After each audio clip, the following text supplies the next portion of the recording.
இந்த செடி தான் சைனீஸ் மணி பிளான்ட் அப்படின்னு சொல்கிறாங்க.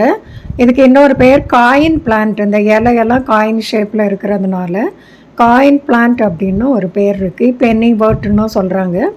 இந்த செடி ஆக்சுவலாக நான் இது ஆன்லைனில் வாங்கினேன்.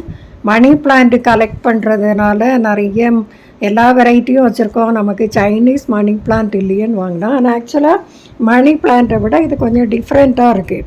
ஒன்லி திங் மணி பிளான்ட் மாதிரி இந்த மாதிரி கொடியாக வருது. அதில் ஒரு பாட்டில் இருந்தோம் கொடி வருது.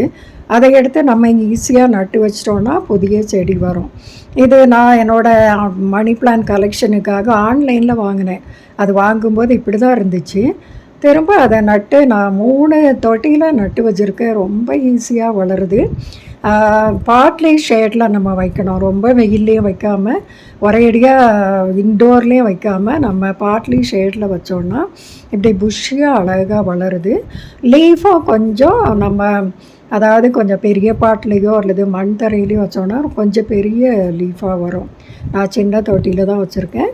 ஒரு ரெஸ்டாரண்ட்டில் பார்த்தேன், ரொம்ப பெரிய லீஃபாக தரையில் வளர்ந்துருந்துச்சு. நல்ல டார்க் க்ரீனில். அப்படியும் இது வளரும்.